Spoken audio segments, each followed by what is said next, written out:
রমজানে ৮ সময় দোয়া কবুল হয়। এই ৮ সময় আপনারা দোয়া করতে কখনো ভুলবেন না।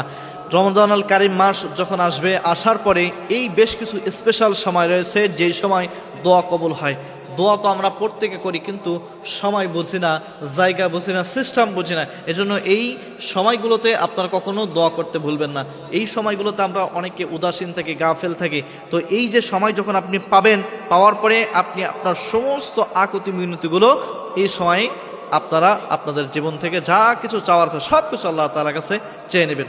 তো কোন ৮ সময় দোয়া কবুল হয়, আসুন সে সম্পর্কে আমি জানার চেষ্টা করি। ১ নম্বর, আজান এবং একামতের মাঝে যে ফাঁকা জায়গাগুলো রয়েছে, যে সময়টা, এই সময় দোয়া কবুল হয়। মুয়াজ্জিন যখন আজান দিয়েছে এবং যখন নামাজ শুরু করার আগে যখন একামত দেয় আবার মুয়াজ্জিন, এই যে ফাঁকা টাইমটা রয়েছে, অনেক মানুষ আছে এই সময় দুনিয়াবি কথা বলে, কার বাড়ি কি হয়েছে এটা নিয়ে আলোচনা করে, ইমাম সাহেব দেরি করে আসলো কিনা, মুয়াজ্জিনের কথা ভুল আছে কিনা, কোন জায়গায় ময়লা আছে, এরকম টেন্ডেন্সি আমাদের ভিতরে থাকে। যে আজান হয়ে গেছে, একটু বসে বসে আল্লাহ তাআলার কাছে দোয়া করি, যে নামাজের আগ মুহূর্তে এই সময় যে দোয়া কবুল হয়, এটা মানুষের থাকে না। কার কি ভুল ধরতে যায় এটাই মানুষ বসে বসে করে। তো আপনারা এই সময়টা হেলাই না কাটাবেন না, কার কি হয়েছে এটা না দেখে আপনারা এই সময় আল্লাহ তাআলার কাছে দোয়া করবেন। এরপরে ২ নম্বর, প্রত্যেক ফরজ নামাজের পরে রমজানুল কারীম যখন পাবেন, ফরজ নামাজ শেষ করার পরে আপনারা আল্লাহ তাআলার কাছে দোয়া করবেন, এই সময় দোয়া কবুল হয়। ৩ নম্বর, সেজদায় যে, অনেকে জানেই না সেজদায় দোয়া করতে হয়। সেজদায় যে যদি আপনি আল্লাহ তাআলার কাছে চান, তাহলে আল্লাহ তাআলা আপনার দোয়াটাকে কবুল করে নেবেন। সেজদায় যে আল্লাহ তাআলার কাছে চাইবেন।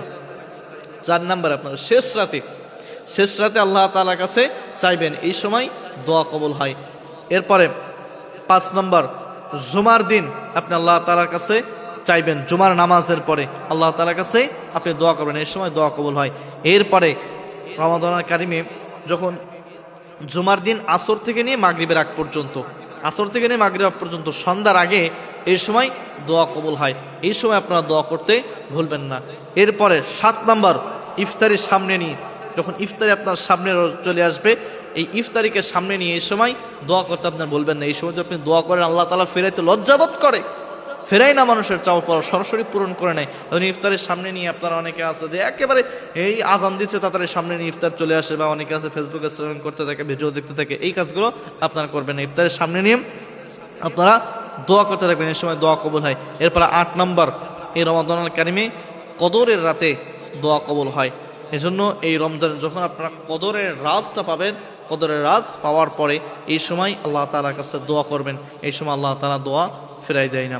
এই ৮ সময় আপনারা রমজান মাস পাওয়ার পরে এই ৮টার সময় দোয়া করতে কখনো ভুলবেন না।